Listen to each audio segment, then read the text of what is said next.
Hi friends, let us start today's class in your favorite YouTube channel Simplified Biology with this particular topic of evolutions called the genetic drift.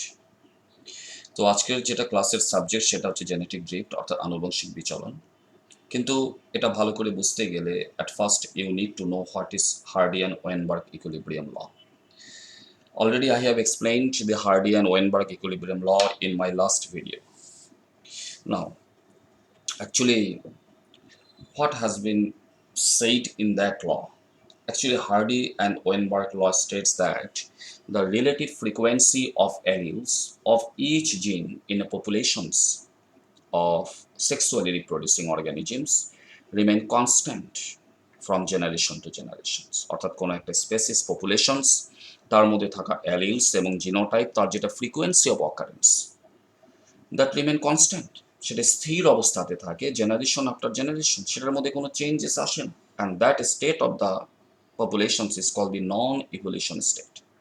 Actually, Hardy and Weinberg equilibrium law was able to explain why a population as a whole, with all its variations and genotype frequencies, continue to remain unchanged for many generations. Already, I বললাম that state of a population is called the non-evolutions. যে যতক্ষণ পর্যন্ত একটা species পপুলেশনের যেটা population genetics ওর মধ্যে থাকা অ্যালিউস and তার জিনোটাইপের যেটা ফ্রিকোয়েন্সি অফ অকারেন্স যতদিন পর্যন্ত চেঞ্জ না হচ্ছে, ওর মধ্যে যদি কোনো ভেরিয়েশনস না আসে, ততদিন পর্যন্ত কিন্তু একটা স্পেসিস পপুলেশন যা আছে সেটাই থাকবে, ওটার মধ্যে কোনো চেঞ্জেস আসবে না। তো আমি সেটাকে সে স্টেটটাকে আমি কি বলছি, নন ইভলিউশন স্টেট। অবশ্য এর জন্য এই নন ইভলিউশন স্টেটে একটা স্পেসিস পপুলেশন এক্সিস্ট করার জন্য কিছু কন্ডিশনস আছে। Now what are those conditions? So according to Hardy and Weinberg equilibrium principles, those conditions, ঠিক আছে, যেটা একটা স্পেসিস পপুলেশনকে নন ইভলিউশন স্টেটে রাখতে পারে, সেটা হচ্ছে number one, the population should be large enough. Okay, যদি একটা পপুলেশন যদি স্মল সাইজড হয় আর কোনো কারণে যদি তার মধ্যে পার্টিকুলার কোনো অ্যালিলস বা জিনোটাইপ ফ্রিকোয়েন্সির মধ্যে যদি কিছু ডিস্টারবেন্স এসে যায়, তাহলে স্মল সাইজ পপুলেশন সেটাকে আর রিব্যালেন্স করতে পারে না।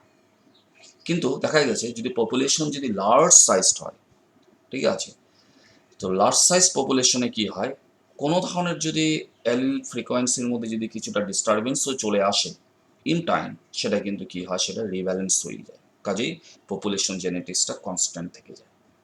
সেকেন্ড, সেটা হচ্ছে মেটিং অকার্স অ্যাট র্যান্ডম, অর্থাৎ যে পপুলেশনসটা নন ইভলিউশন স্টেটে থাকছে সেখানে থাকা এক তো সেই পপুলেশনটা লার্জ সাইজ হতে লাগবে, আর সেকেন্ড কন্ডিশনস হচ্ছে যে সেই পপুলেশনসে বিলংস করা যে মেম্বার্স সেগুলির মধ্যে র্যান্ডম মেটিং হতে লাগবে। সিলেক্টিভ মেটিং হলে কিন্তু হবে না। এমন হলে হবে না যে সেই পপুলেশনসের মধ্যে কিছু মেম্বার্স, ঠিক আছে, they do not reproduce with the rest of the members, সেটা হলে হবে না, মেটিংটা র্যান্ডম হতে লাগবে। ওকে, সিলেক্টিভ মেটিং হলে কিন্তু পপুলেশন জেনেটিক্সটা কনস্ট্যান্ট থাকে। থার্ড যেটা, সেটা হচ্ছে mutation.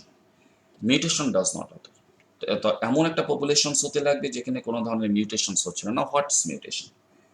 Mutation means these are actually heritable changes in the structure of a gene or a chromosomes. Gene are actually the character determining elements. These are nothing but these are the segments of the DNAs, ঠিক আছে, which carries the genetic instructions in the form of triplet codon. So জিনের মধ্যে থাকা যেগুলি base pair sequence, সেটার মধ্যে হওয়া কিছু চেঞ্জেস, অথবা ক্রোমোজোম স্ট্রাকচারের মধ্যে কিছু পরিবর্তন, ক্রোমোজোমের সংখ্যার মধ্যে হওয়া কিছু পরিবর্তন, এগুলি ঘটনাকে বলা, এই ধরনের জেনেটিক ফেনোমেননসগুলিকে বলা হয় মিউটেশনস। তো ইফ মিউটেশনস অকার্স, যদি কোনো পপুলেশনের মধ্যে মিউটেশন হয়, সেটা কিন্তু পপুলেশনসটার যেটা পপুলেশন জেনেটিক্স অর্থাৎ তার অ্যালিল এবং তার জিনোটাইপ ফ্রিকোয়েন্সিটাকে চেঞ্জ করতে পারে। কাজেই একটা পপুলেশনস যদি নন ইভলিউশন স্টেটে থাকতে হয়, তো সেখানে মিউটেশন অ্যাবসেন্ট হতে লাগবে, অর্থাৎ মিউটেশন ডাজ নট অকার। আর ইফ ইট ডাজ, ঠিক আছে, occur, then it must reach a state of equilibrium.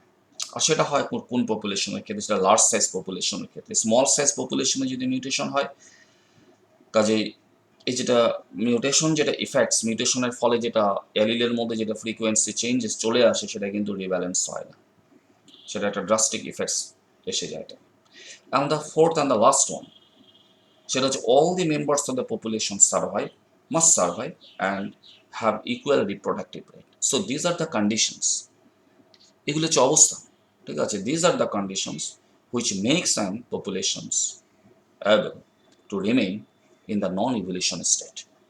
আর যদি পপুলেশন স্মল সাইজড হয়, একটা পপুলেশনসের মধ্যে যদি র্যান্ডম মিটিংয়ের জায়গায় যদি সিলেক্টিভ মিটিং হতে আরম্ভ করে, একটা পপুলেশনসের মধ্যে যদি কিছু মেম্বার্স যদি if they do not reproduce, একটা পপুলেশনসের মধ্যে যদি ফ্রিকুয়েন্ট মিউটেশনস হতে আরম্ভ করে, অর্থাৎ তার যে জিন স্ট্রাকচার বা ক্রোমোজোম নাম্বারস বা ক্রোমোজোম স্ট্রাকচারের মধ্যে চেঞ্জেস আসতে শুরু করে, বা একটা পপুলেশন যেখানে তার মেম্বার্সের অ্যাকচুয়ালি ডেথস হচ্ছে, ঠিক আছে, একটা স্মল সাইজ পপুলেশন তার মধ্যে হয়তো লার্জ নাম্বারস অফ মেম্বার্সের কোনো না কোনো কারণে ডেথ হয়েছে, ঠিক আছে। তো দিস আর দ্য কন্ডিশনস। এরকম যদি একটা সিচুয়েশনস বা কন্ডিশনস ক্রিয়েট হয়, তাহলে কিন্তু একটা পপুলেশন সে নন ইভলিউশন স্টেটে থাকতে পারবে না, তখন তার মধ্যে কিছু ইভলিউশনারি প্রসেস স্টার্ট হয়ে যায়। In Times that populations will face the evolutionary process, এবং সময়ের সাথে সাথে এটা চেঞ্জ হতে আরম্ভ করে, এর মরফোলজিক্যাল ক্যারেক্টার, অ্যানাটমিক্যাল, বায়োকেমিক্যাল, ইনফ্যাক্টস এর যেটা জিনোটাইপস অর জিন পুল, সেটা চেঞ্জ হয়ে গিয়ে এটা একটা সময় গিয়ে একটা সম্পূর্ণ রিপ্রোডাক্টিভলি আইসোলেটেড একটা নিউ স্পেসিস টাইপে কনভার্ট হয়ে যায়। That is called the speciation, formation of the new species. Okay, তো সেটা আমি বলছিলাম যে হার্ডি অ্যান্ড ওয়েনবার্গ যেটা ইকুইলিব্রিয়াম যেটা ল, সেখানে যেটা জেনেটিক ইকুইলিব্রিয়ামের কথা বলা হয়েছে, ঠিক আছে, সেটা কিছু কন্ডিশনে মেনটেন হতে পারে। ওকে, এনিওয়ে, তো কিছু ফ্যাক্টরস আছে, ঠিক আছে, কিছু ফ্যাক্টরস আছে which can affects the Hardy Weinberg equilibrium. না, হোয়াট আর দোজ ফ্যাক্টরস যেটা জেনেটিক ইকুইলিব্রিয়ামটাকে ডিস্টার্ব করতে পারে, ঠিক আছে। আর জেনেটিক ইকুইলিব্রিয়াম যদি ডিস্টার্ব হয়, ঠিক আছে, তাহলে কিন্তু যেটা species population, it will face the evolutionary process. না, হোয়াট আর দোজ ফ্যাক্টরস যেটা হার্ডি ওয়েনবার্গ ইকুইলিব্রিয়ামটার মধ্যে ডিস্টারবেন্স ক্রিয়েট করতে পারে? নাম্বার ওয়ান, মিউটেশনস, অলরেডি আমি বললাম। Number two, recombinations. Recombination means it is the reshuffling of the genes in the chromosomes, that is called the recombination. সেটা বিভিন্ন কারণে হতে পারে, during the independent assortments of chromosomes. যখন একটা গ্যামেট ফর্মেশন হয়, মিওসিস সেল ডিভিশনের সময় দুবার অ্যানাফেজ হয়, anaphase one and anaphase two, সেই সময় ক্রোমোজোমসগুলির যেটা অ্যাসর্টমেন্ট হয় টুয়ার্ডস দ্য অপোজিট পোল, তো র্যান্ডম অ্যাসর্টমেন্ট হয়, সেটাতে ক্রোমোজোমের টাইপসগুলি বিভিন্ন ধরনের কম্বিনেশনে সেগুলি গ্যামেট ফর্মেশন করে, সেটা একটা কারণ হতে পারে। ক্রসিং ওভার ডিউরিং মিওসিস, ঠিক আছে, random fertilisations of the gamete. So these are the factors. এগুলি কারণে কি হয় অ্যাকচুয়ালি, যেটা ক্রোমোজোম এবং ক্রোমোজোমের মধ্যে থাকা যেটা জিন, সেটা রিশাফলিং হতে শুরু করে। That is called the recombination. That ওটা একটা ইম্পর্টেন্ট ফ্যাক্টরস, ঠিক আছে। That is also a source of evolutions. এছাড়াও gene migration. So these are the factors actually which can affects Hardy Weinberg equilibrium. But among these factors, there are another two factors. One is the genetic drift, another is the natural selections. Okay, they also affects Hardy Weinberg equilibrium. Now, what is genetic drift? Genetic drift বা আনুবংশিক বিচলন কাকে বলে? Genetic drift is nothing but it is the variations or changes in the relative frequency of defined alleles in a populations, in a small populations. যে এক তো genetic drift, এটা কী ধরনের পপুলেশনসের উপরে actually এটা অ্যাক্ট করে, সেটা আমাদের প্রথমে জানতে হবে। আমি কিন্তু আগেই বলেছি যে পপুলেশন যদি লার্জ সাইজ পপুলেশনস হয়, সেখানে কিন্তু সে লার্জ সাইজ পপুলেশনস হলে সেখানে কিন্তু ছোটোখাটো যদি কিছু জেনেটিক্যাল কিছু বা অ্যালিল ফ্রিকোয়েন্সির মধ্যে কিছু চেঞ্জেস চলে আসে, সেটা কিন্তু রিব্যালেন্স হয়ে যাচ্ছে। তো হার্ডি অ্যান্ড ওয়েনবার্গ ইকুইলিব্রিয়ামটার মধ্যে কখন অ্যাকচুয়ালি ডিস্টারবেন্সটা ক্রিয়েট হয়? যখন পপুলেশনসটা স্মল সাইজড, যখন কোনো একটা populations become greatly reduced in size, ঠিক আছে, তখনই কিন্তু তার উপরে কিন্তু জেনেটিক ড্রিফট যে ঘটনাটা আছে, আনুবংশিক বিচলন, সেটা তার উপরে অ্যাক্ট করতে আরম্ভ করে। তো জেনেটিক ড্রিফট বা আনুবংশিক বিচলন অল্প আগে আমি বললাম, সেটা হচ্ছে যে যে পপুলেশনস পপুলেশনসের মধ্যে যেটা একটা এক্সিস্টিং পপুলেশনস এর মধ্যে যেটা অ্যালিল এবং তার জিনোটাইপের মধ্যে যেটা ফ্রিকোয়েন্সি অফ অকারেন্স থাকে সেটা তো কনস্ট্যান্ট থাকার কথা না, that is call the non evolution state. কিন্তু সেই পপুলেশন জেনেটিক্সটার মধ্যে অর্থাৎ অ্যালিল ফ্রিকোয়েন্সির মধ্যে জিনোটাইপ ফ্রিকোয়েন্সির মধ্যে যদি কোনো ভেরিয়েশনস এসে যায়, কোনো চেঞ্জেস এসে যায়, আর সেটা বিভিন্ন কারণে হতে পারে, সেই ঘটনাটাকে বলা হবে genetic drift. And keep remember, আমি আবার বলছি, এ জেনেটিক ড্রিফট, ঠিক আছে, occurs when a population is greatly reduced in size. ওকে, এই ঘটনাটা কি ধরনের পপুলেশনসের উপরে ঘটে? যখন একটা populations become greatly reduced in size, নাহলে হবে না। ওকে, তো বিভিন্ন কারণে অ্যাকচুয়ালি জেনেটিক ড্রিফট হতে পারে।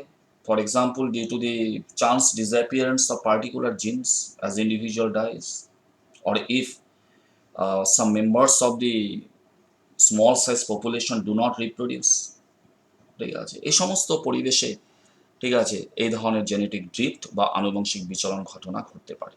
আর সেটা কিন্তু একটা পপুলেশনস, স্মল যে পপুলেশনসটা অ্যাকচুয়ালি গ্রেটলি রিডিউসড হয়ে গেছে, কমে গেছে, সেটা কিন্তু তার মধ্যে একটা চান্সেস চলে আসছে যে সেটা পরে গিয়ে একটা নতুন প্রজাতিতে পরিণত হতে পারে। ঠিক আছে, তো এনিওয়ে, তো এই যেটা জেনেটিক ড্রিফট, আনুবংশিক বিচলন, এটা দুটা টাইপের হতে পারে। একটা হচ্ছে bottleneck effects, another is the founder effect. না, হোয়াট ইজ বটলনেক ইফেক্টস? এখানে যেটা ডায়াগ্রাম দেখানো হয়েছে, ওকে, এই ডায়াগ্রামটা কিন্তু ভেরি মিনিংফুল ডায়াগ্রাম। এটা কি বোঝাতে চাচ্ছে সেটা আমরা অল্প পরেই বুঝতে পারবো। তার আগে আমরা ব্যাপারটাকে অল্প বুঝে নিই যে এই বটলনেক ইফেক্ট ব্যাপারটা কি। আসলে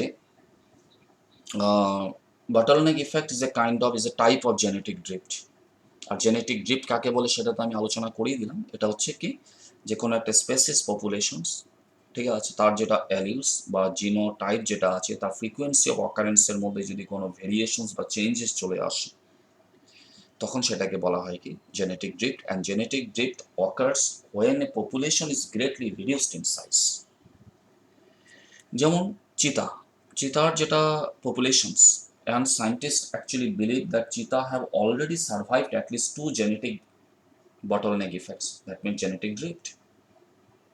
কারণ চিতার যেটা ফাইলোজেনি, এর যদি ইভলিউশনারি হিস্ট্রিটা আমরা দেখি, তো আজকের থেকে 100,000 years ago and 11,000 years ago, তো আজকের থেকে প্রায় 11,000 বছর আগে, আর আজকের থেকে প্রায় প্রায় 1,00,000 বছর আগে, ঠিক আছে, তো যেটা টাইম স্কেলটা যদি আমরা দেখি, ঠিক আছে, সেই টাইম স্কেলে দেখা যাচ্ছে যে এক্সিস্টিং আজকের দিনেও কিন্তু চিতা আছে।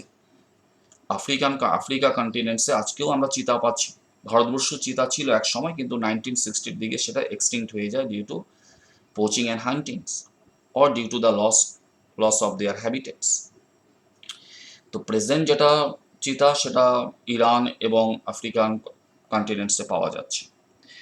তো চিতার যেটা টাইম স্কেল যদি আমরা দেখি, তা দেখা যাচ্ছে আজকের থেকে 11,000 বছর আগে একবার চিতার যেটা মূল আবাদি ছিল সেটা একদম কমে গিয়ে এ ফিউ হান্ড্রেডস রয়ে গেছিল, ঠিক আছে, এবং আজকের থেকে প্রায় 1,00,000 বছর আগেও কিন্তু একবার চিতার আবাদিটা ভীষণভাবে কমে গেছিল। যখনই কোনো একটা লার্জ পপুলেশনস, ঠিক আছে, কোনো না কারণে যখন সেটা become greatly reduced in size, তখন সেখানে জেনেটিক ড্রিফট সেখানে কাজ করে। কিন্তু চিতার আবাদিটা যখন লার্জ সাইজ ছিল, তখন কিন্তু সেখানে জেনেটিক ড্রিফট ওয়ার্ক করতে পারি। জেনেটিক ড্রিফট এমন একটা natural process, it can occurs only when a population is greatly reduced in size. কাজেই চিতার যেটা ফাইলোজেনি, তার যেটা ফাইলোজেনেটিক যেটা টাইম স্কেল, সেখান থেকে আমরা বের করতে পারি যে আজকের থেকে 1,00,000 বছর আগে আর আজকের থেকে প্রায় 11,000 বছর আগে দুবার অ্যাকচুয়ালি চিতার যেটা অরিজিনাল পপুলেশনস, ঠিক আছে, that was greatly reduced in size. আর এটাতে কি হয় অ্যাকচুয়ালি, আর যখনই যখনই আবাদিটা কমে যায়, ঠিক আছে, তখন অ্যাকচুয়ালি কি হয়, তার উপর তো জেনেটিক ড্রিফট কাজ করতে আরম্ভ করে। আর জেনেটিক ড্রিফট কয়টা টাইপের হয়, দু ধরনের হতে পারে, বটল নেক ইফেক্টস। তো this is call the bottle neck effects. কেন এটাকে বটল নেক ইফেক্টস বলে বলা হচ্ছে? কারণ এই হচ্ছে একটা লার্জ সাইজড পপুলেশনস, ঠিক আছে। সেটা কোনো কারণে সেই পপুলেশনসটা কি হয়, বিকাম গ্রেটলি রিডিউস। সেটা অনেক কারণে হতে পারে। অরিজিনাল পপুলেশনসটা বিভিন্ন কারণে সেটা সেটা কমে যেতে পারে, ঠিক আছে। তার কারণ অনেক হতে পারে, যেমন নেচারাল ডিজাস্টার্স হতে পারে, ওভার হান্টিংস হতে পারে, হ্যাবিটেট ডিস্ট্রাকশনস হতে পারে, যার জন্য কি হয়েছে, টোটাল যেটা লার্জ যেটা অরিজিনাল পপুলেশন ছিল সেটা কমে গিয়ে ছোট হয়ে গেছে। অর্থাৎ টোটাল লার্জ পপুলেশনসের ভিতরে ফিউ মেম্বার্স, অল্প কিছু মেম্বার্সেই অ্যাকচুয়ালি সার্ভাইভ করতে পেরেছে। সেটাই পরে গিয়ে আবার কি হয়, একটা লার্জ পপুলেশনস আবার তৈরি করে। কিন্তু আবার আবার আজকের থেকে 11,000 বছর আগে আবার যখন একটা, সেই সময় অ্যাকচুয়ালি কি হয়, এই যেটা আমরা সেকেন্ড যেটা আমরা ইভেন্টস পাচ্ছি in the time scales of the চিতা পপুলেশনস, আজকের থেকে প্রায় 11,000 ইয়ার্স এগো, ঠিক আছে। সেই সময় ছিল একটা মানে আইস এজ। ওই সময় আইস এজটা শেষ হয়, এবং at that time when many of the Earth's large mammals actually become extinct। আজকের থেকে 11,000 বছর আগে যখন আইস এজ, ওই সময়টা ছিল, পৃথিবীর বিভিন্ন অংশ প্রায় সেই সময় ঠান্ডা হয়ে গেছিল। আর সেই সময় পৃথিবীতে থাকা প্রচুর ম্যামেলিয়ান যেগুলি স্পেসিস সেই সময় এক্সটিংক্ট হয়। At that time the cheetah populations in both the north America and Europe died out, and scientists believe a few hundreds of cheetah may survived in the Africa।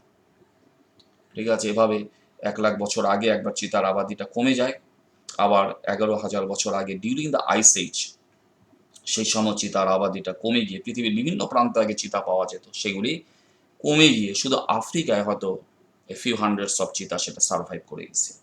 তাই তাই দেখা যাচ্ছে এখানে কেন এই ডায়াগ্রামটা দেখানো হয়েছে, ঠিক আছে। এবার আমরা এটা বুঝে নিই যে এটা একটা অরিজিনাল পপুলেশনস, ঠিক আছে। অরিজিনাল পপুলেশনসটা when face different types of natural disasters, ঠিক আছে, catastrophe, then over huntings, habitat destructions, তখন দেখা যায় যে যেটা অরিজিনাল পপুলেশনস সেটা ধীরে ধীরে সেটা কি হয়, সে ধ্বংস হতে আরম্ভ করে। তার ভিতরে ফিউ মেম্বার্স, ঠিক আছে, সার্ভাইভ করতে পারে। This is the surviving populations.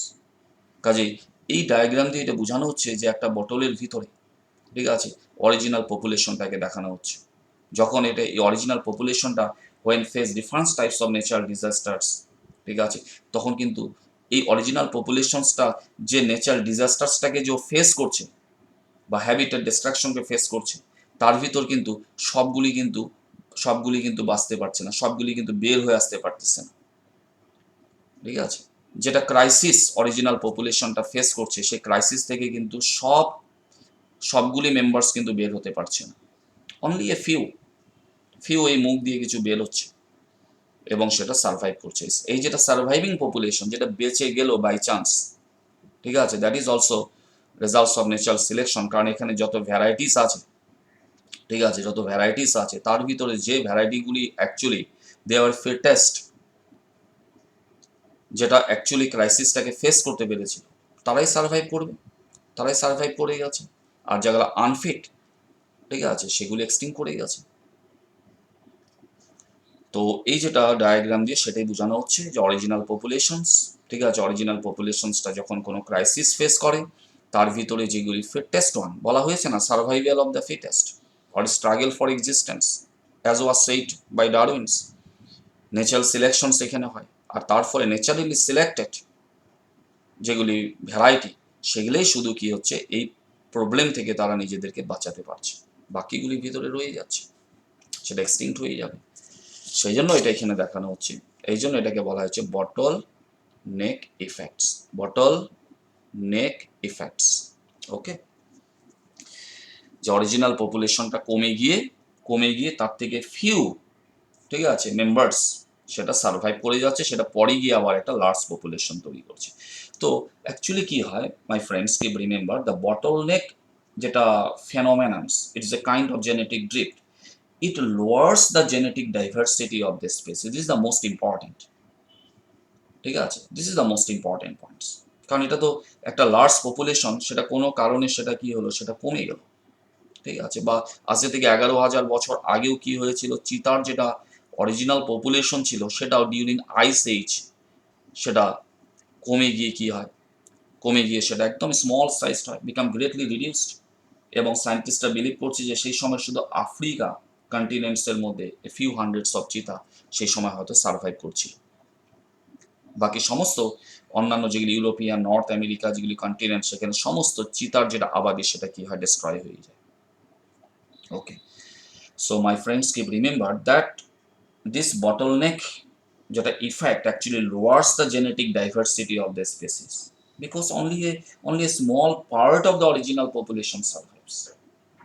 ওকে, কারণ টোটাল যেটা অরিজিনাল পপুলেশন ছিল তার ভিতরে ফিউ মেম্বার্স অল্প কিছুই সার্ভাইভ করতে পারছে। তো অরিজিনাল পপুলেশনটা তো এটা এক্সটিংক্ট হয়ে যাবে, এটা তো ডেস্ট্রয়েড হয়ে যাচ্ছে, তার ভিতরে ফিউ মেম্বার্স, অল্প কিছু মেম্বার্সই সার্ভাইভ করতে পারছে। তাহলে কি হবে, অরিজিনাল পপুলেশনসের যেটা টোটাল যে numbers of alleles, total numbers of genes, তার যেটা ফ্রিকোয়েন্সি অফ অকারেন্স, সেটা তো এখানে কমে যাবে, কারণ সব মেম্বার্সগুলি তো আর সার্ভাইভ করেনি, তার ভিতরে ফিউ অল্প কিছু সার্ভাইভ করেছে। তো বাকি যেগুলি এখানে বাকি বাকি এই যেটা অরিজিনাল পপুলেশনসটার এক্সটিংশনের সাথে সাথে, অরিজিনাল পপুলেশনসটার এক্সটিংশনের সাথে সাথে কিছু অ্যালিলস, কিছু স্পেশাল জিন টাইপস, ক্যারেক্টার্স, কিছু ভ্যারাইটি সেটাও এক্সটিংক্ট হয়ে যাচ্ছে, সেটাও ডিসঅ্যাপিয়ার করে যাচ্ছে। শুধু শুধু এই অরিজিনাল পপুলেশনস থেকে যে কটা মেম্বার শুধু সার্ভাইভ করে গেছিল, ওদের মধ্যে থাকা যেগুলি অ্যালিলস, জিন টাইপস, সেটাই রয়ে গেল, সেটাই প্রিজার্ভ রয়ে গেল, সেটা স্যাম্পল হিসাবে রয়ে গেল, কিন্তু অরিজিনাল যেটা অ্যালিল ডাইভার্সিটি, যেটা জেনেটিক ডাইভার্সিটি, সেটা কিন্তু আমরা এই রিডিউসড পপুলেশনসটার মধ্যে পাবো না। অর্থাৎ যখনই একটা লার্জ সাইজ পপুলেশন কোনো কারণে যখন become greatly reduced in size, তখন কিন্তু সেই পপুলেশনস থেকে কিন্তু বহু জিনস এবং তার অ্যালিল টাইপ সেটা কি হয়, লস হয়, অর্থাৎ একটা গ্রেট লস হয়, সেটা কি জেনেটিক ডাইভার্সিটি একটা লস হয়। কাজে এইভাবে চিতার যেটা অরিজিনাল পপুলেশন, সেটা আজকে থেকে 1,00,000 বছর আগে যেটা ছিল, তার মধ্যে টোটাল যেটা জেনেটিক ডাইভার্সিটি ছিল আজকের থেকে 1,00,000 বছর আগে, যেই সময় তাদের পপুলেশন সাইজটা যখন বিকাম গ্রেটলি রিডিউসড, হঠাৎ হঠাৎ বিভিন্ন কারণে যখন সেটা কমে যায়, ঠিক আছে, তখন কিন্তু কিছু জেনেটিক ডাইভার্সিটি লস্ট হয়। এরপর সার্ভাইভিং যেটা পপুলেশন, সেটা ধীরে ধীরে আবার কি হয়, সেটা আবার নিজের আবাদিটা বাড়াতে শুরু করে, নিজেদের মধ্যে ইন্টারব্রিডিং হতে আরম্ভ করে, এরপরে আবার বিভিন্ন কন্টিনেন্টসে সেগুলো আবার স্প্রেড হতে আরম্ভ করে। ধীরে ধীরে ধীরে ধীরে চিতার পপুলেশনসটা বাড়তে শুরু করলো, ঠিক আছে, বাড়তে আরম্ভ করলো, কামব্যাক করলো চিতার যেটা পপুলেশনস, এবং তার মধ্যে ইন্ডিপেন্ডেন্ট কিছু জেনেটিক চেঞ্জেস আসা শুরু করলো, কিছু নতুন করে কিছু জেনেটিক যেটা ডাইভার্সিটি সেটা অ্যাকুমুলেট হতে আরম্ভ করলো। তো ইন টাইমস ধীরে ধীরে চিতার যেটা জিন পুল সেটা আবার রিচ হতে আরম্ভ করলো। কিন্তু আবার দেখা গেল আজকের থেকে ঠিক 11,000 বছর আগে, during the ice periods, ice age, আবার চিতার আবাদিটা আবার কি হয়, একটা সময় কি হয়, আবার become greatly reduced. That's called the bottleneck effects. যখনই কমে গেল, তখনই দেখা গেল যে যেটা অরিজিনাল পপুলেশন ছিল, ঠিক আছে, তার থেকে a few members, A hundreds of চিতা শুধু আফ্রিকা মহাদেশে শুধু বেঁচে থাকলো। কাজে অরিজিনাল যেটা পপুলেশন, সেখানে টোটাল যেটা জেনেটিক ডাইভার্সিটি ছিল, সে ডাইভার্সিটি কিন্তু অনেকটা লস্ট হয়ে গেল সেখানে। তো এভাবে কি হয়, তো ডিউ টু বটলনেক ইফেক্টস, যখনই একটা লার্জ সাইজ পপুলেশন যখন কোনো কারণে বিকাম গ্রেটলি রিডিউসড, শুধু রিডিউসডই হয় না, পপুলেশন সাইজটাই শুধু কমে না, পপুলেশন সাইজটা কমে যাওয়ার সাথে সাথে তার যেটা জেনেটিক ডাইভার্সিটি, তার যেটা অ্যালিল এবং জিনোটাইপের যেটা ফ্রিকোয়েন্সি অফ অকারেন্স, সেটাও কি হয়, সেটাও অ্যাকচুয়ালি কি হয়, কমে যায়, সেটাও লস্ট হয়। ওকে, তো বর্তমান এখন এখন যেটা চিতার যেটা প্রেজেন্ট যেটা পপুলেশনস, ঠিক আছে, সেটা এখন আফ্রিকা মহাদেশে আমরা পাচ্ছি, ইরানে কিছু চিতা পাওয়া যাচ্ছে, এবং এর পরে আগামীতে কি হবে বলা মুশকিল। এখন ধীরে ধীরে এটা সংখ্যাটা বাড়ানোর চেষ্টা করা হচ্ছে, বিভিন্ন কনজারভেশন স্ট্র্যাটেজি নেওয়া হচ্ছে, চিতার যেটা পপুলেশন সেটাকে সংরক্ষণ করা, তার হ্যাবিটেটটাকে অ্যাকচুয়ালি প্রোটেকশন দেওয়া, ক্যাপটিভ ব্রিডিং করানো, ঠিক আছে। তবে জেনেটিক ডাইভার্সিটি কমে গেলে একটা সমস্যা কি হয়, সেটা হচ্ছে যেটা সার্ভাইভিং পপুলেশনস অ্যাট প্রেজেন্ট, যেটা চিতার যেটা প্রেজেন্ট যেটা পপুলেশনস যেটা আমরা পাচ্ছি, এর মধ্যে কিন্তু জিন পুল যেটা পাওয়া যাচ্ছে তার মধ্যে কিন্তু জেনেটিক ডাইভার্সিটিটা খুব কম। আর যখনই কোনো একটা স্পেসিস পপুলেশন তার মধ্যে জেনেটিক ডাইভার্সিটি যত কম হবে, তার রিস্ক অফ এক্সটিংশন কি হয় তত বেড়ে যায়। কারণ তার যেটা adaptation power, adaptation capacity to face the different challenges of the environments, ঠিক আছে, সেটা কিন্তু রিডিউসড হয়ে যায়। কাজেই বলা মুশকিল এখন যে ভবিষ্যতে এখন, অর্থাৎ প্রেজেন্ট যেটা চিতার যেটা পপুলেশনস আছে এর ফিউচারটা কী হবে, আগামীতে এর অবস্থা কী হবে সেটা বলা মুশকিল। Already the cheetah populations survived to genetical bottleneck effects, দুবার এর পপুলেশন বা আবাদিটা কমে গেছিল। ঠিক তেমনি আরেকটা এক্সাম্পলস আমরা পাচ্ছি নর্দার্ন এলিফ্যান্ট সিলস যেটা আছে সেটারও যেটা পপুলেশন সাইজ, ঠিক আছে, বিকাম গ্রেটলি রিডিউসড। যখনই কোনো একটা population size become greatly reduced, আবাদিটা যখন খুব কমে যায়, তখনই কিন্তু তার উপরে জেনেটিক ড্রিফট কাজ করে। Genetic drift is nothing but it is a variation of changes in the relative frequency of different adults. Okay, কারণ একটা লার্জ পপুলেশনস যখন এটা কমে গিয়ে একটা বিকাম গ্রেটলি রিডিউসড, দুবার কমে গেছিল চিতার আবাদিটা, কমে যাওয়ার সাথে সাথে তার যেটা জেনেটিক ডাইভার্সিটি সেটাও কমে যায়, ঠিক আছে। আর এই যেটা স্মল সাইজ পপুলেশনস, তার মধ্যে তো আর সব অ্যালিলসগুলি আসেনি, ঠিক আছে, কারণ এখানে তো একটা লার্জ পপুলেশন যখন এক্সটিংক্ট হয়, তখন তার এক্সটিংশনের সাথে সাথে কিন্তু পার্টিকুলার ওই পপুলেশনসের মধ্যে থাকা জেনেটিক ডাইভার্সিটিও কি হয়, লস হয়। কাজে স্মল সাইজ সার্ভাইভিং যেটা স্মল সাইজ পপুলেশনস, এটা আর রিব্যালেন্স করতে পারে না, ঠিক আছে। তারপরে ধীরে ধীরে তার মধ্যে ইন্ডিপেন্ডেন্ট জেনেটিক মডিফিকেশনস হতে থাকে, ইন্ডিপেন্ডেন্টলি তার মধ্যে নিউ জিন টাইপস বা অ্যালিলস অ্যাকুমুলেট হতে শুরু করে, একটা নিউ টাইপসে ডেভেলপড হয়। কাজে 1,00,000 বছর আগে অরিজিনাল যেটা চিতার যেটা পপুলেশন ছিল, ঠিক আছে, সেটার মধ্যে আমরা যেটা অ্যালিল বা যেটা জিনোটাইপের যেটা ফ্রিকোয়েন্সি অফ অকারেন্স পাচ্ছিলাম, সেটা কিন্তু আমরা এই পপুলেশনটাতে পাবো না।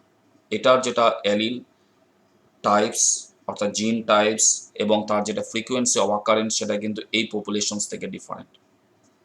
আবার আজকে থেকে 11,000 বছর আগে যেটা চিতার যেটা অরিজিনাল পপুলেশন ছিল, তার মধ্যে যেগুলি আমরা জিন টাইপস, অ্যালিল টাইপস এবং যেটা জিনো টাইপের যেটা ফ্রিকোয়েন্সি অফ অকারেন্স পাচ্ছিলাম, সেটা কিন্তু আমরা এক্সিস্টিং আজকের দিনে যেটা চিতার পপুলেশন সার্ভাইভ করছে ইন দ্য আফ্রিকা কন্টিনেন্টস, সেখানে কিন্তু মিলবে না।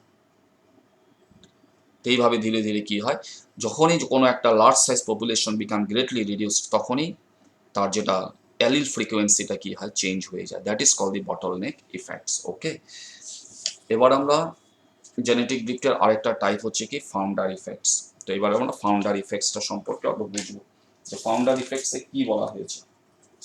কারণ জেনেটিক ড্রিফট দু ধরনের। জেনেটিক ড্রিফট মানে হচ্ছে, আমি আগেও বলেছি, এটা হচ্ছে এক্সিস্টিং একটা স্পেসিস পপুলেশনস, তার মধ্যে থাকা অ্যালিল ফ্রিকোয়েন্সিটা চেঞ্জ হয়ে যাওয়াটাকে বলা হয় জেনেটিক ড্রিফট। আর সেটা দু ধরনের হতে পারে। একটা টাইপ হচ্ছে বটলনেক ইফেক্ট, যেটা আমরা বললাম যখনই একটা population size become greatly reduced, কমে যায়, তখনই তার কি হয়, অ্যালিল ফ্রিকোয়েন্সিটা কি হয়, চেঞ্জ হয়ে যায়।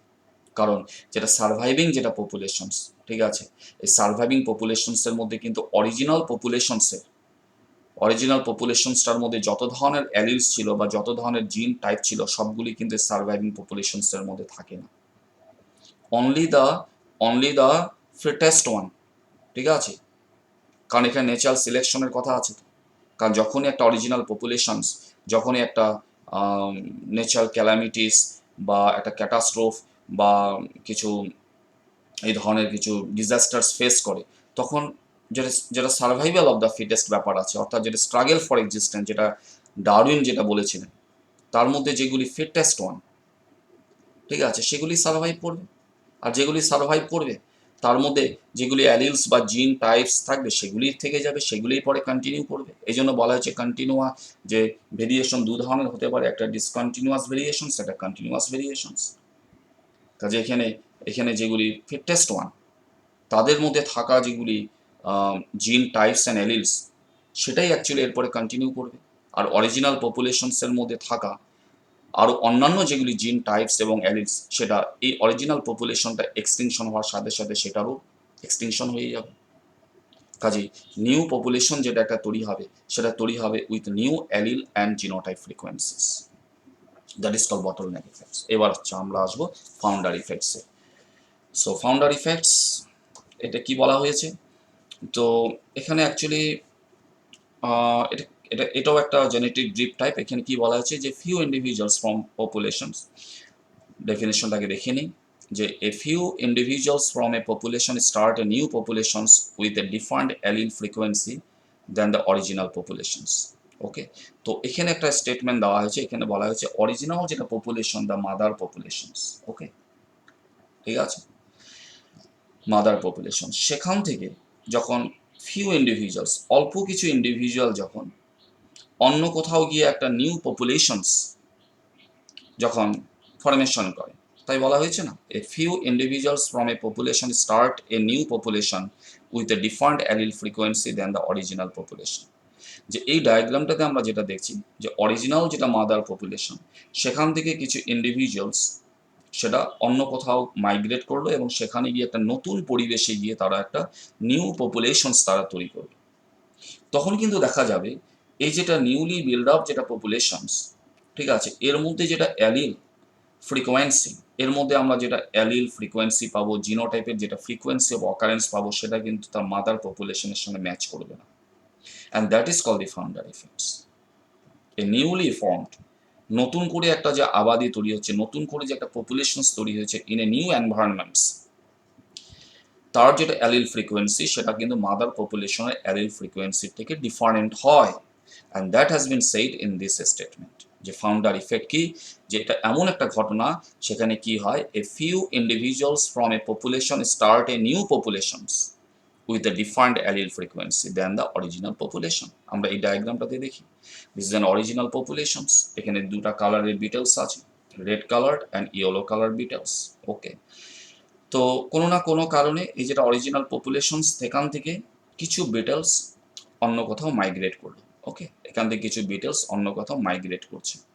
তো যখন মাইগ্রেশনস হচ্ছে, ঠিক আছে, তা আমরা এখানে অল্প একটু ব্যাপারটা অল্প একটু দেখে নিই। অল্প হার্ডি অ্যান্ড ওয়েনবার্গের যেটা ইকুইলিব্রিয়াম যেটা ল সেটা অল্প অল্প এখানে আমরা স্টাডি করি, তাহলে আমাদের বুঝতে আরও সুবিধা হবে। আমি ধরে নিচ্ছি যে এই যেটা অরিজিনাল পপুলেশনস এটা হচ্ছে প্রায় 400, ঠিক আছে, আমি ধরে নিলাম 4000 বিটেলস এটা অরিজিনাল পপুলেশনস।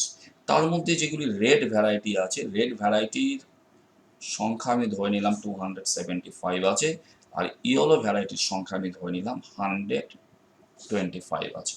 ওকে, এবং এই ক্ষেত্রে আমি ধরে নিচ্ছি যেটা রেড ভ্যারাইটি এগুলি actually dominant variety, this are the dominant variety, আর যেগুলি ইয়েলো ভ্যারাইটি সেটা actually recessive recessive variety. Okay, তাহলে আমি ধরে নিচ্ছি যে অরিজিনাল যেটা পপুলেশনস সেটা 400 বিটেল পপুলেশন ছিল, যেখানে 275 ছিল ডোমিনেন্ট ভ্যারাইটি আর 125 হচ্ছে রেসেসিভ ভ্যারাইটি। আচ্ছা, এবার according to Hardy and Weinberg যেটা ইকুইলিব্রিয়াম ল, তারা যেটা তারা যেটা ম্যাথমেটিক্যাল যেটা ইকুয়েশন দিয়েছিল না, দুটা ইকুয়েশন দিয়েছিল, একটা ছিল p plus q is equal to 1, একটা ছিল p square plus 2 p q plus q square is equal to 1।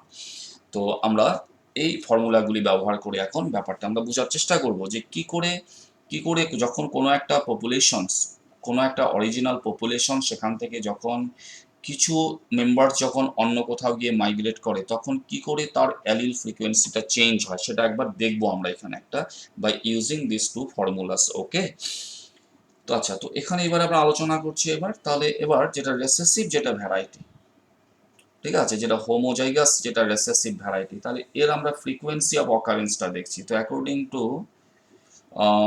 Hardy and Weinberg's q square, ঠিক আছে, আমি আগেও বলেছিলাম কিন্তু যে এই ক্লাসটা করতে গেলে আমার আগের যেটা ভিডিও অর্থাৎ যেটা হার্ডি অ্যান্ড ওয়েনবার্গ ইকুইলিব্রিয়াম সেটা ভালো করে বুঝতে হবে, তাহলে গিয়ে আমরা এই ক্লাসটা বুঝতে পারবো। তো q square means it is the actually frequency of occurrence of recessive homozygous variety. তাই এখানে অ্যাকচুয়ালি রেসেসিভ হোমোজাইগাস ভ্যারাইটি কোনগুলো? ইয়ল। তা রেসেসিভ হোমোজাইগাস ভ্যারাইটির যেটা ফ্রিকোয়েন্সি, অর্থাৎ এই 400টা বিটেলসের ভিতরে আমরা কয়টা বিটেলস এরকম হোমোজাইগাস রেসেসিভ ভ্যারাইটি পাচ্ছি? 125, এবং সেটাকে কি দিয়ে ইন্ডিকেট করা হয়? Q square. তাহলে আমরা দেখে নিই যে এই 400টার ভিতরে 125টা তো আমরা পাচ্ছি কি হোমোজাইগাস রেসেসিভ ইয়েলো ভ্যারাইটি, তাহলে তার ফ্রিকোয়েন্সি অফ অকারেন্সটা কত, অর্থাৎ কিউ স্কোয়ার ভ্যালুটা কত? তো ফ্রিকোয়েন্সি অফ অকারেন্স হয়ে যাচ্ছে 125/400, অর্থাৎ 400-র ভিতরে এটা কয়টা ভ্যারাইটি আছে? 25, 25টা আছে। তাহলে আমরা এখানে পাচ্ছি কত? 0.31। So this is the q square, অর্থাৎ 0.31টা হচ্ছে it is the frequency of occurrence of this yellow বিটেলস।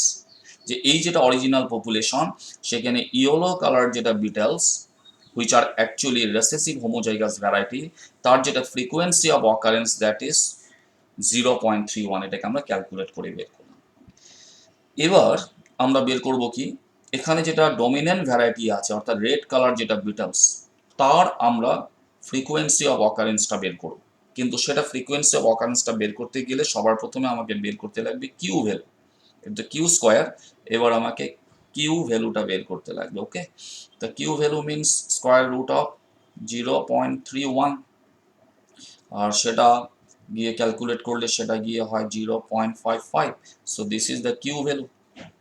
এবার বাই অ্যাপ্লাইং দিস ফর্মুলা, কারণ আমরা জানি p plus q is equal to 1, তাহলে p is equal to 1 minus q, তাহলে 1 রাখলাম মাইনাস কিউর ভ্যালু কত বের হলো? 0.55। তাহলে পির ভ্যালু কত আসলো? তাহলে পির ভ্যালু চলে আসলো আমাদের কাছে 1 মাইনাস 0.55, তাহলে গিয়ে দাঁড়ালো 0.45। So this is the p. Okay, তাহলে এবার পির ভ্যালুটা আমরা পেয়ে গেলাম। তো এবার দেখা যাচ্ছে তাহলে এবার কিউর ভ্যালু দাঁড়াচ্ছে আমাদের কত? 0.55, আর পির ভ্যালু দাঁড়াচ্ছে কত? 0.45। আচ্ছা, now what is q and what is p? Q means it is the frequency of occurrence of recessive alleles। কাজেই এই যেটা অরিজিনাল পপুলেশনের মধ্যে যেটা রেসেসিভ অ্যালেলস, ঠিক আছে, রেসেসিভ অ্যালিল যার জন্য বিটেলসগুলি ইয়েলো কালার হয়েছে, সেই রেসেসিভ অ্যালিলটা ফ্রিকোয়েন্সি অফ অকারেন্স কত ক্যালকুলেট করে আমরা পেলাম 0.55। আর p means it is the frequency of occurrence of the dominant alleles, অর্থাৎ যার জন্য বিটেলসগুলি কি কালার হয়েছে? রেড কালার হয়েছে। কাজে এখানে দু ধরনের অ্যালিলস আছে, একটা হচ্ছে dominant allele R, this is for red, আর একটা হচ্ছে small r, this is for yellow. কাজে দুটো অ্যালিলস আছে, একটা ডমিনেন্ট অ্যালিল, একটা রেসেসিভ অ্যালিল। ওকে, তো এখন ডমিনেন্ট অ্যালিলের যেটা frequency of occurrence that is known as p, আর রেসেসিভ যেটা অ্যালিল যার জন্য এগুলি ইয়েলো কালার্ড হয়েছে, তার যেটা frequency of occurrence that is called Q.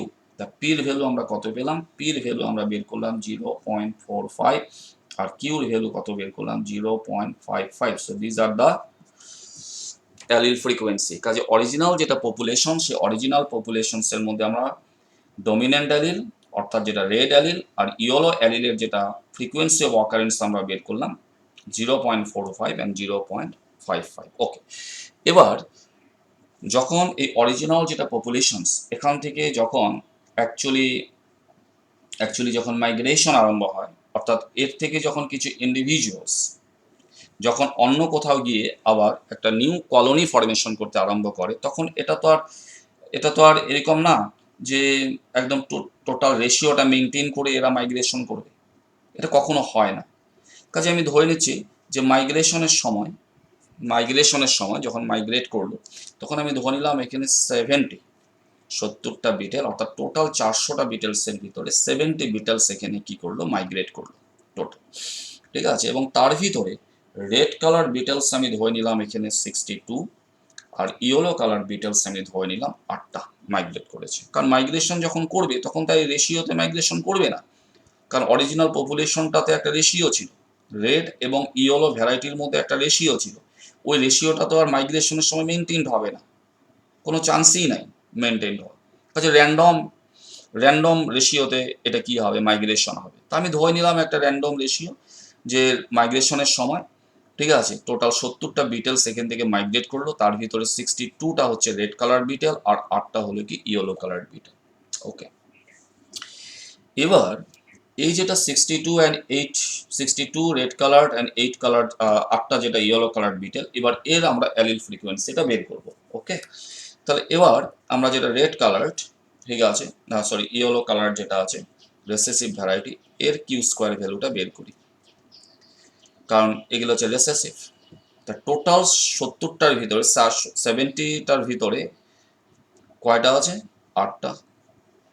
কাজে এটা ফ্রিকোয়েন্সি অফ অকারেন্স, অর্থাৎ যেটা রেসেসিভ ভ্যারাইটি ইয়েলো কালার যেটা বিটেলস, টোটাল 70র ভিতরে ইয়েলো কালার বিটেলস আছে 8টা, তার ফ্রিকোয়েন্সি অফ অকারেন্সটা কত দাঁড়ালো গিয়ে এবার আমরা বের করছি, অর্থাৎ 8/70, এটা হবে 0.11। ওকে, এবার আমরা বের করব কিউ, অর্থাৎ এই যে ইয়েলো কালার বিটেল এর মধ্যে যে রেসেসিভ অ্যালিলস আছে অর্থাৎ স্মল আর, সেটার ফ্রিকোয়েন্সি অফ অকারেন্স কত, তাহলে স্কোয়ার রুট অফ 11 কত দাঁড়াবে, এটা 0.33। ঠিক আছে, অরিজিনাল পপুলেশনসে কিন্তু রেসেসিভ যেটা অ্যালিল তার ফ্রিকোয়েন্সি অফ অকারেন্স ক্যালকুলেট করে আমরা কত পেয়েছিলাম, 0.55। কিন্তু এই যেটা মাইগ্রেটেড পপুলেশনস, এখান থেকে কিছু ইন্ডিভিজুয়ালস আলাদা হয়ে গিয়ে একটা নতুন যে কলোনি তৈরি করছে, সেখানে কিন্তু আমরা দেখছি যে রেসেসিভ যেটা অ্যালিল তার ফ্রিকোয়েন্সি অফ অ্যাকারেন্স কত হয়ে গেল, 0.33 চেঞ্জ হয়ে গেল। আচ্ছা, এবার যদি আমরা ডমিনেন্ট টাইপটাকে দেখি, তাহলে আমরা এই ফর্মুলাটাকে ইউজ করব। ঠিক আছে, তাহলে আবার p is equal to 1 minus q, তাহলে 1 মাইনাস, এবার এই যেটা 70টা নিয়ে যেটা একটা বিটেল পপুলেশনস, ঠিক আছে, তার মধ্যে তো আমরা কিউ ভ্যালু বের করলাম। এবার আমরা জানবো যে এর মধ্যে যেটা ডমিনেন্ট অ্যালিলস অর্থাৎ যেটা ক্যাপিটাল আর, এটার ফ্রিকোয়েন্সি অফ অকারেন্স কত আছে, তাহলে 1 মাইনাস কিউ ভ্যালুটাকে বাদ দিব 0.33, তাহলে গিয়ে কত দাঁড়াবে, 0.67। তাহলে এবার দেখা যাচ্ছে যে এখানে দেখা যাচ্ছে যে অরিজিনাল যেটা পপুলেশন সেখানে ডমিনেন্ট অ্যালিল তার যেটা ফ্রিকোয়েন্সি অফ অকারেন্স সেটা ছিল 0.45, কিন্তু মাইগ্রেটেড যেটা পপুলেশন সেখানে ডমিনেন্ট অ্যালিলের ফ্রিকোয়েন্সি অফ অকারেন্স কত হয়ে গেল, 0.67। ওকে, চেঞ্জ হচ্ছে।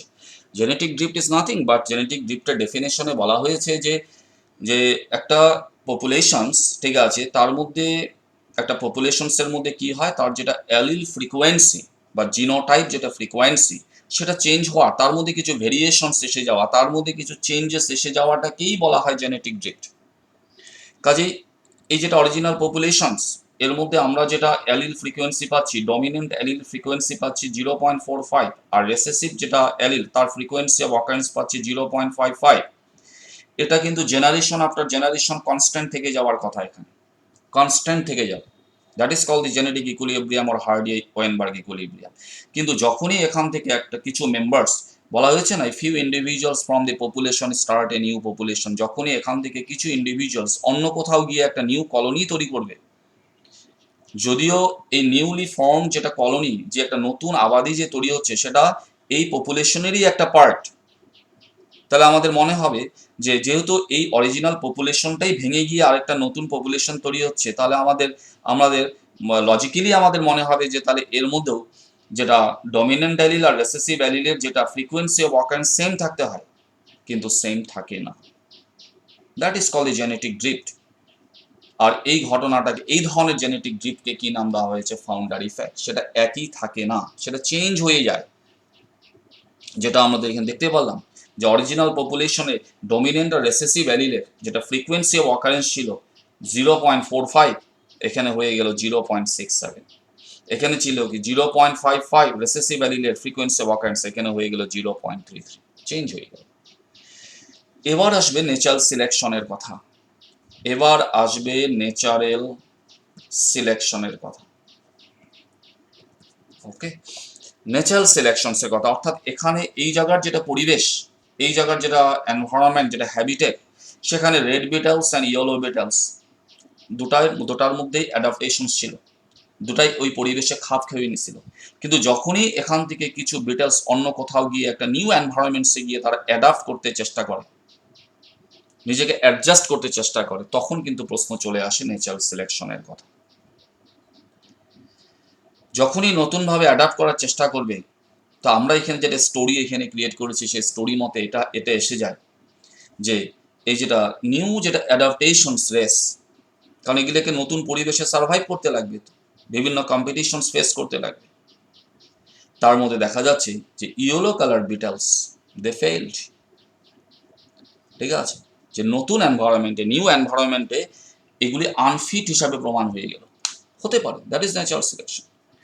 অরিজিনাল পপুলেশনে এগুলি ফিটেস্ট, কারণ এই জায়গার যেটা এনভায়রনমেন্ট সেই হিসাবে এরা ফিটেস্ট। কিন্তু যখনই এখান থেকে এরা কিছু অন্য কোথাও চলে গেল, সেই জায়গার যেটা নিউ এনভায়রনমেন্ট, সেখানে কিন্তু দেখা গেল যে ইয়েলো কালার বিটেলসগুলি এগুলি আনফিট হিসাবে প্রমাণ হলো। আর according to natural selection process যেটা আনফিট, সেটা কি হবে? রিজেক্ট হবে, সার্ভাইভাল অফ দি ফিটেস্ট, ঠিক আছে। আর যেগুলি স্ট্রাগল করে নিজেকে অ্যাডাপ্ট করে নিতে পারছে, they will continue, that is call the continuous variations. কাজে এখানে দুটা ভ্যারাইটি আছে, একটা ইয়েলো ভ্যারাইটি, একটা রেড ভ্যারাইটি। কাজে ইয়েলো ভ্যারাইটিটা ডিসকন্টিনিউ করে যাবে যদি এটা আনফিট হিসাবে প্রমাণ হয়, আর রেড ভ্যারাইটিটা এটা কন্টিনিউ করে যাবে। তো পরে গিয়ে এমন একটা পপুলেশন তৈরি হবে যেখানে দেখা যাবে যে পি ভ্যালু যেটা আছে, ঠিক আছে, অর্থাৎ যেটা ডোমিনেন্ট অ্যালিল, যেটা তার যেটা ফ্রিকোয়েন্সি অফ অকারেন্স সেটা 100% এসে যাবে। আর যেটা অরিজিনাল আর যেটা পপুলেশন তৈরি হলো সেখানে যেটা কিউ, অর্থাৎ যেটা রেসেসিভ যেটা অ্যালিল ফ্রিকোয়েন্সি, সেটা এখানে 0% এসে যাবে, অর্থাৎ কিছুই থাকবে না। তখন দেখা যাবে যে এমন একটা নিউ কলোনি তৈরি হয়ে গেল, নতুন একটা আবাদি বা পপুলেশন তৈরি হয়ে গেল, যেখানে অরিজিনাল যেটা পপুলেশন তার মধ্যে যেগুলি আমরা ভ্যারাইটি পাচ্ছি তার মধ্যে কিছু ভ্যারাইটি এখানে নাই। তো এই নিউলি এস্টাবলিশ যেটা পপুলেশনস, ঠিক আছে, এর যেটা জিন পুল সেটা অরিজিনাল পপুলেশনস থেকে অনেকটা ডিফারেন্ট হয়ে যায়, অনেকটা চেঞ্জ এসে যায় এর মধ্যে। এবার এখন এই যেটা নিউ জিন পুল নিয়ে যেটা একটা নিউ পপুলেশনস তৈরি হলো, এখন এর মধ্যে কি হবে? They will acquire independent genetic changes in times, they will start acquiring independent genetical changes. আর ধীরে ধীরে তখন কি হবে, এর মধ্যে যেটা এখন যেটা যেটা অ্যালিল ফ্রিকোয়েন্সি আমরা পাচ্ছি, তখন এর মধ্যে আরো নিউ অ্যালিল টাইপস ডেভেলপড হবে ডিউ টু মিউটেশনস, ঠিক আছে। আর তখন যদি এমন হয় যে এই নিউলি এস্টাবলিশ পপুলেশন আর অরিজিনাল যেটা পপুলেশনসের মাঝখানে যদি একটা রিপ্রোডাক্টিভ আইসোলেশন চলে আসে, অর্থাৎ মাঝখানে কিছু জিওগ্রাফিক্যাল বেরিয়ার এসে গেল, ঠিক আছে, যে কোনো অবস্থাতেই এই পপুলেশনসের কোনো মেম্বার্স অরিজিনাল পপুলেশনসের সঙ্গে আর মিক্স হতে পারছে না, আর নিজেদের মধ্যে ব্রিডিং করতে পারছে না, লম্বা সময় ধরে এই পপুলেশনসটা আইসোলেট অবস্থায় থেকে গেল। আর সেই আইসোলেশন পিরিয়ডে এই যেটা পপুলেশনস, এটা গ্র্যাজুয়ালি এ যেগুলি যেটা যেটা ইন্ডিপেন্ডেন্ট যেগুলি জেনেটিক চেঞ্জ যেটা অ্যাকুয়ার করতে থাকবে, সেটাতে কি হবে ভবিষ্যতে গিয়ে এর যেটা জিন পুল এবং সেখানে থাকা অ্যালিল টাইপস এবং তার যেটা ফ্রিকোয়েন্সি অফ অকারেন্স সেটা আরও চেঞ্জ হয়ে যাবে। একটা সময় এটা গিয়ে একটা সম্পূর্ণ একটা নতুন প্রজাতি বা নতুন স্পেসিসে পরিণত হয়ে যাবে। ওকে, তো এটা হচ্ছে ফাউন্ডার ইফেক্টস। আমি এটা দেখিয়ে দিলাম। কিন্তু এই যে এখানে যে কথাগুলি আমি বলেছি যে dominant allele, recessive allele, p q, ঠিক আছে, these are the formulas. P means it is the frequency of occurrence of dominant alleles, q means it is the frequency of occurrence of recessive alleles. কি করে আমি calculate করলাম এইগুলি ভালো করে বুঝতে গেলে please watch my last video, যেখানে আমি এক্সপ্লেইন করে দিয়েছি, ঠিক আছে, হার্ডি অ্যান্ড ওয়েনবার্গ ইকুইলিব্রিয়াম ল। সেখানে এই সমস্ত ইকুয়েশনসগুলির বিষয় বলা আছে, সেটা ক্লাস করার পরে এটা আমরা ভালো করে বুঝতে পারবো। এনিওয়ে, এখানে যেটা মূল কথা, ঠিক আছে, যেটা মূল কথা যে এই সমস্ত ক্যালকুলেশন দিয়ে আমি যেটা বুঝাতে চাচ্ছি সেটা হচ্ছে অরিজিনাল একটা পপুলেশনস, তার থেকে কিছু মেম্বার্স যখন মাইগ্রেট করে এবং অন্য কোথাও গিয়ে একটা নিউ কলোনি, নতুন নিউ পপুলেশনস ফরমেশন করে, তখন কিন্তু দেখা যায় যে নিউলি ফর্ম যেটা পপুলেশন তার মধ্যে যেটা অ্যালিল ফ্রিকোয়েন্সি সেটা কিন্তু অরিজিনাল পপুলেশনের মধ্যে যেটা অ্যালিল ফ্রিকোয়েন্সি পাওয়া যায় তার থেকে কিন্তু এটা ডিফারেন্ট হয়ে যায়, সেম থাকে না। আর তারপরে আসে ন্যাচারাল সিলেকশনের কথা, যে প্রথম অবস্থাতে তো কিছু কিছু অ্যালিলস থেকে যায়, কিন্তু এরপরে যখন ফিট আনফিটের কথা চলে আসে, ঠিক আছে, অ্যাডজাস্টমেন্টের কথা চলে আসে, তখন কিন্তু আনফিট যেগুলি ভ্যারাইটি সেগুলি ডিসকন্টিনিউ করে যাবে, আর যেগুলি fittest variety that will continue, এবং in times they will acquire independent genetic changes, এবং একটা সময় এই পপুলেশনসের মধ্যে থাকা যেগুলি আইসোলেটেড হওয়া পপুলেশনসের মধ্যে থাকা যে মেম্বার্স, তার মধ্যে এতটা জেনেটিক্যাল চেঞ্জেস চলে আসে that they become reproductively isolated from the original populations, আর তখন সেটা একটা নিউ স্পেসিসে কনভার্ট হয়ে যায়। তো এনিওয়ে, তো এই ছিল জেনেটিক ড্রিফট। তো জেনেটিক ড্রিফট অ্যাকচুয়ালি দু ধরনের হয়, একটা হচ্ছে bottleneck effects, another is the founder effects. তো জেনেটিক ড্রিফটসের ফাউন্ডার ইফেক্টসের আরেকটা এক্সাম্পলস আমি এখানে দিয়ে ক্লাসটা শেষ করছি, দ্যাট ইজ দি যেটা ডারউইনস ফিঞ্চেস। অ্যাকচুয়ালি এটা হচ্ছে যেটা সাউথ আমেরিকার একটা কান্ট্রি আছে কল দি ইকুয়েডর। সেখানে এই ইকুয়েডর যেটা কান্ট্রি, সেখানে একটা প্যাসারাইন বার্ড পাওয়া যায় কল দি ডারউইনস ফিঞ্চেস। ওকে, তো সেই বার্ডের যেটা স্পেসিস, এটা প্রায় 26টা প্রজাতির বার্ড আছে, but they have all descended from a common ancestors. So there are 26 different species of the Darwin's finches. এই যে বার্ডের অনেক প্রজাতি দেখাচ্ছি আমি, এগুলি কিন্তু প্রত্যেকটা যদিও আলাদা আলাদা প্রজাতি, but they had descendant from the common ancestors. তো হয়েছে কি, মিলিয়নস বছর আগে অ্যাকচুয়ালি যেটা মেইন ল্যান্ড ইকুয়েডর, দক্ষিণ আমেরিকার একটা দেশ, সেখানে তো অনেকগুলি প্রজাতি আছে। তার থেকে একটা প্রজাতি, কিপ রিমেম্বার, সেখান থেকে একটা অরিজিনাল একটা স্পেসিস, তার কিছু মেম্বার্স কোনো না কোনোভাবে সেটা মেইনল্যান্ড থেকে একটা আইল্যান্ড আছে that is called the Galapagos island, সেখানে গিয়ে পৌঁছায়, অর্থাৎ মাইগ্রেট হয়। বিভিন্ন কারণ, বিভিন্নভাবে যেতে পারে সেটা। তো মেইনল্যান্ড যেটা আছে সেখান থেকে কিছু বার্ড সেটা কোথায় মাইগ্রেট করে, in the Galapagos islands. Okay, Galapagos আইল্যান্ডে যখন মাইগ্রেট করলো এখানে, তো এখানে এই গ্যালাপাগোস আইল্যান্ডের মধ্যে মাইগ্রেটেড যেটা বার্ড স্পেসিস, কমপ্লিট স্পেসিসটা তো মাইগ্রেট করেনি, তার ফিউ মেম্বার্স, যেমন অল্প আগে যেটা আমি দেখিয়েছি যে কোনো একটা অরিজিনাল যেটা পপুলেশন, তার থেকে কিন্তু সব একসঙ্গে মাইগ্রেট করছে না, এর থেকে কিছু মেম্বার্স, কিছু ইন্ডিভিজুয়ালস মাইগ্রেট করছে। ওরকমভাবে মিলিয়নস বছর আগে যেটা ইকুয়েডর মেইনল্যান্ড, সেখানে বিভিন্ন প্রজাতির যেগুলি ডারউইন ফিঞ্চেস বার্ড থাকে, তার একটা প্রজাতির কিছু ইন্ডিভিজুয়ালস বার্ডস, সেগুলি কোনো না কোনোভাবে সেটা কোথায় পৌঁছায়, গ্যালাপাগোস আইল্যান্ডে। এবং কয়েক মিলিয়নস বছরের ভিতরেই দেখা যায় যে এই গ্যালাপাগোস আইল্যান্ডসের মধ্যে, ঠিক আছে, প্রায় 13টা নতুন প্রজাতির সৃষ্টি হয়। 13টা নতুন প্রজাতির ডারউইন ফিঞ্চের সৃষ্টি হয়। তার মধ্যে আমি কয়েকটা প্রজাতির এখানে ডায়াগ্রাম দেখিয়েছি। এখানে টোটাল 26টা প্রজাতির ডারউইন ফিঞ্চেস আছে, তার মধ্যে 13 স্পেসিস, 13টা স্পেসিস আমরা কোথায় পাই, in the Galapagos island. And more interestingly, যে এই যে গ্যালাপাগোস আইল্যান্ডের মধ্যে যে আমরা 13টা যে ডারউইন ফিঞ্চ যেটা বার্ড স্পেসিস পাচ্ছি, they have all descendant from a common species, যেটা অ্যাকচুয়ালি মিলিয়নস বছর আগে মেইনল্যান্ড থেকে মাইগ্রেট করে গেছিল কোথায়, ইন দ্য গ্যালাপাগোস আইল্যান্ড। ঠিক আছে, তো এটাও একটা ফাউন্ডার ইফেক্টস, এবং ফাউন্ডার ইফেক্টের সাথে সাথে এটা একটা best example of the adaptive radiations. কারণ মেইনল্যান্ডের যেটা অরিজিনাল যেটা স্পেসিস ছিল ডারউইন ফিঞ্চ, তার কিছু মেম্বার যখন এখানে মাইগ্রেট করে, তখন তার অ্যালিল ফ্রিকোয়েন্সিটা চেঞ্জ হয়। ওকে, তার অ্যালিল ফ্রিকোয়েন্সিটা চেঞ্জ হয়, কারণ অরিজিনাল যেটা স্পেসিস পপুলেশন ছিল, তার মধ্যে যে ডিফারেন্ট অ্যালিলস, অর্থাৎ অ্যালিল টাইপস এবং প্রত্যেকটা অ্যালিলের যেটা ফ্রিকোয়েন্সি অফ অকারেন্স, সেটা কিন্তু এই মাইগ্রেটেড ভ্যারাইটির মধ্যে ছিল না। এবং দে বিকাম দিস মাইগ্রেটেড যেটা ভ্যারাইটি টাইপ, যেটা মাইগ্রেটেড যেটা bird populations become reproductively isolated, কারণ মাঝখানে একটা কি আছে, একটা সাগর আছে, রিমেন জিওগ্রাফিক্যালি আইসোলেটেড। কাজেই এটা একদম আইসোলেট হয়ে গেল।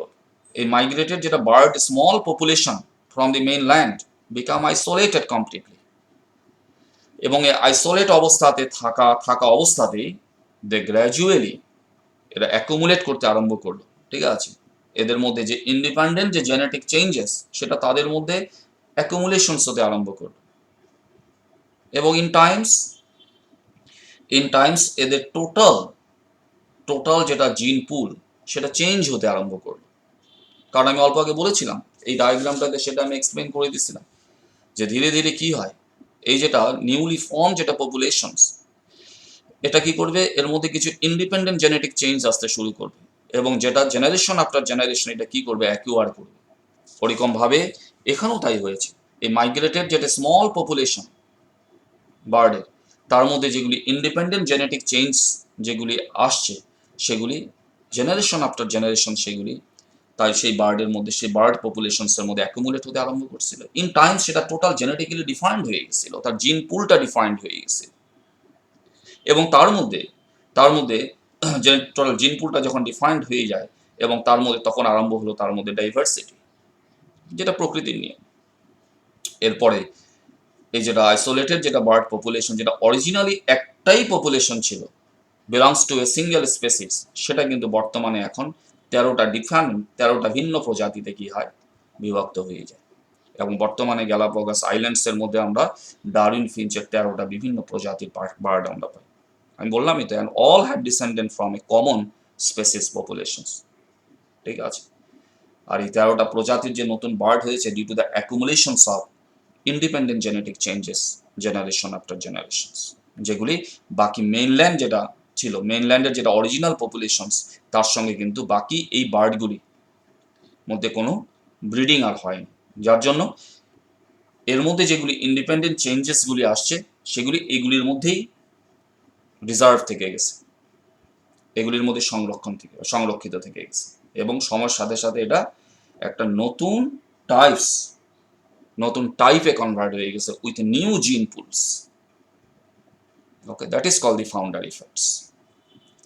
So that was all in today's class during the genetic drifts. আর আমি বলেছিলাম genetic drift দু ধরনের হয়, one is the bottleneck effects, another is the founder effects. So anyway, thank you very much for learning with me. Thank you very much.